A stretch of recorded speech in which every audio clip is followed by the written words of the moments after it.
Olá, gente, bem-vindo a mais uma aula e hoje eu vou continuar nossa revisão sobre política e ideologias, mas eu vou falar especificamente da China, porque a China ela transversa a questão do nosso estudo sobre ideologias, como também as questões relacionadas à atualidade.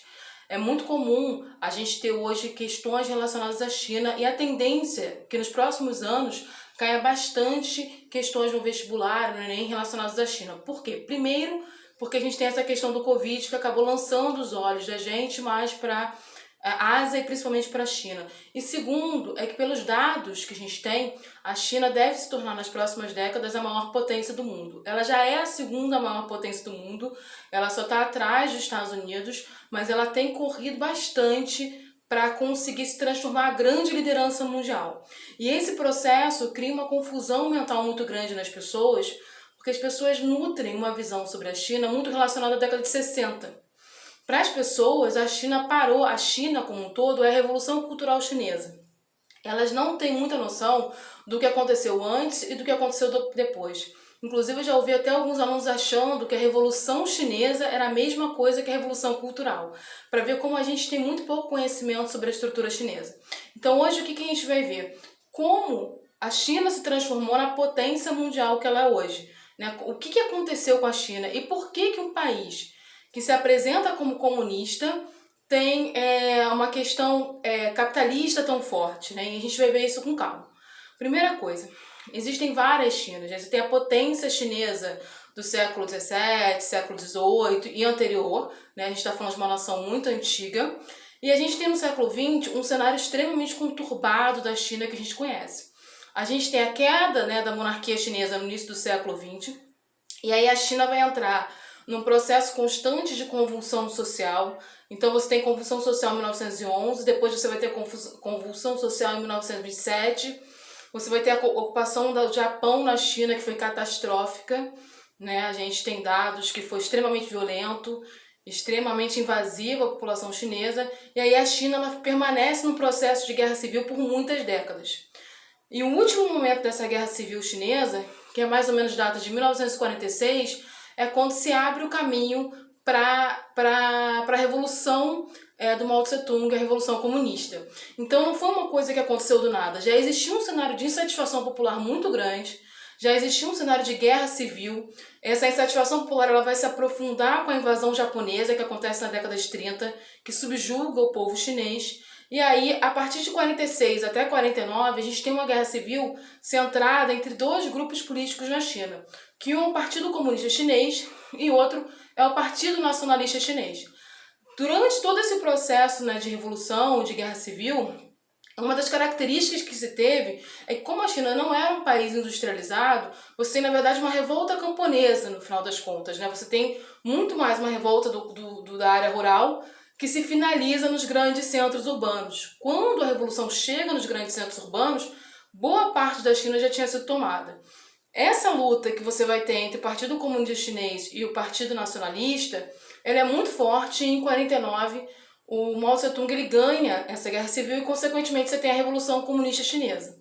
E aí, as lideranças do Partido Nacionalista da China vão para Taiwan, e é justamente por isso que Taiwan não faz parte, né, do território chinês, apesar da China não reconhecer Taiwan como um país independente.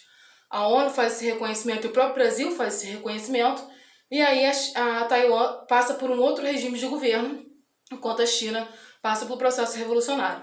A revolução do Mao Tse-tung ela vai estar ali entre 49 e 50, entre décadas de 50, 60 e 70, com uma característica muito específica, e depois vai mudar.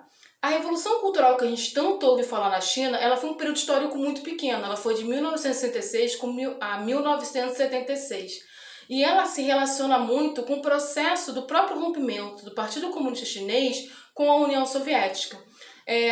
O Partido Comunista Chinês ele não era a favor da forma como a União Soviética era gerida, e tem algumas características interessantes, questionava-se inclusive a forma como os líderes soviéticos viviam, que era muito diferente da população. E aí o Mao Tse-tung, tentando aprofundar a revolução, ele cria a Revolução Cultural, e que para alguns historiadores ela vai ser considerada um sucesso, mas no geral ela é vista como um fracasso. E por que ela é vista como um fracasso? Eu não estou falando do ponto de vista ideológico, não.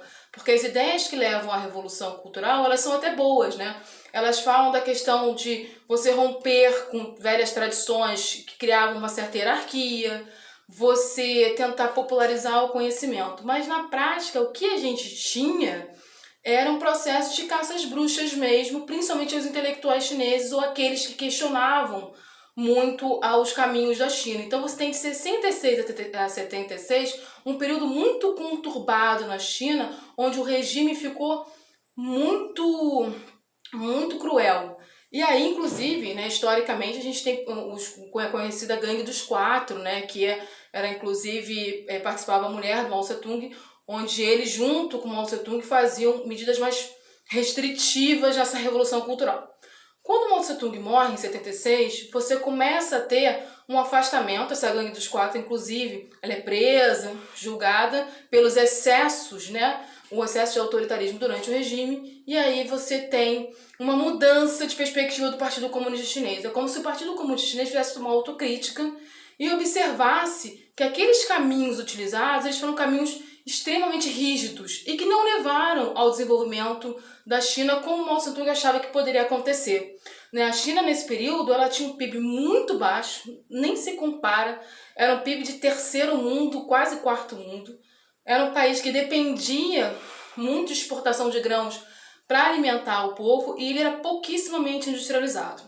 E aí, 76 começa esse processo de rever essas questões na China e em 78 a grande reforma política e econômica chinesa que transforma a China no que é hoje. Muita gente vai chamar esse período de socialismo de mercado. Eu não gosto desse termo por uma questão muito específica. Primeiro, que ou é socialismo ou é de mercado. E segundo, que não se aprofunda nas questões. E como é esse não se aprofundar nas questões? Não foi uma coisa do nada que houve essa transformação na China. Houve uma série de mudanças regimentais, houve uma série de mudanças nas regras econômicas internas, no processo educacional, onde houve um amplo estímulo para que os filhos dos camponeses pudessem ter acesso às universidades, que até então só aqueles que pertenciam a determinadas famílias podiam ter acesso à universidade. Você começa a ter uma reorganização da zona rural, você começa a ter uma reorganização do processo industrial, mas tudo isso sobre a observância rígida do Partido Comunista Chinês. Isso é importante.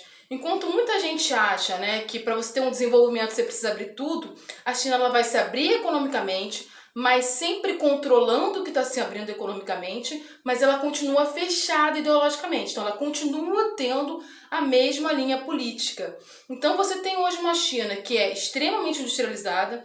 Hoje, ela tem um grau de mão de obra muito mais especializada. Você tem uma quantidade enorme de doutores e mestrandos na China, de diversas camadas sociais, mas é importante deixar claro que politicamente ela continua seguindo uma perspectiva de Estado forte socialista.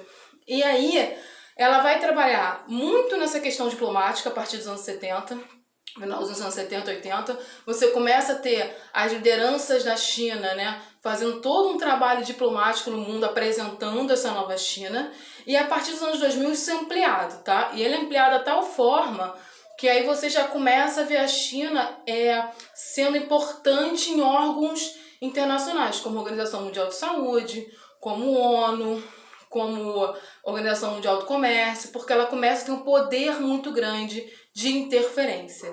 Então, essa China que a gente conhece hoje, ela não tem nenhuma relação com a China da Revolução Cultural, que é a China de 66, como ela também não tem nenhuma relação, ela tem muito pouca relação com a China de 1949.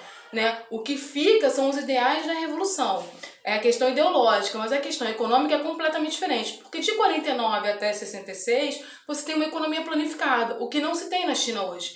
Mas qualquer tipo de grande transação é com observância do Estado. O Estado ele interfere bastante na economia e ele consegue controlar essa economia. Mas você tem estatais, você tem multinacionais, você tem um estímulo a aprender outras línguas, não há um país mais fechado. Né? O jovem chinês ele aprende inglês, ele vai aprender, ele vai ter amplo acesso ao estudo.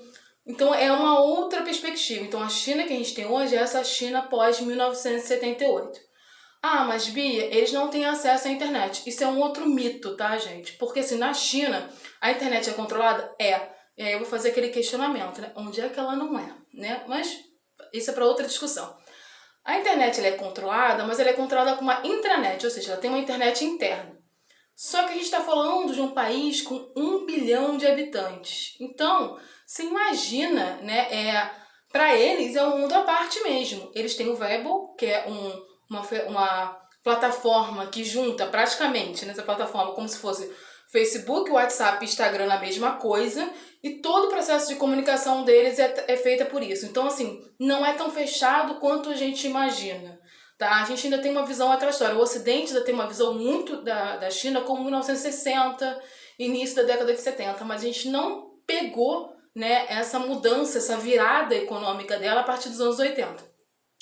A China ela tem um sistema que é um sistema de um partido único, apesar de já existir eleições diretas, né, para chefes de aldeia e para o Congresso do Povo, mas quem elege o presidente, que normalmente também é, né, do partido, o chefe do partido, é o seu Congresso do Povo, que tem mais de 2.000 pessoas integrando ele. Gente, qualquer dúvida, entrar em contato pelo e-mail institucional, pela tutoria. Espero que eu tenha tirado algumas dúvidas sobre as questões relativas à China, ok? Beijos!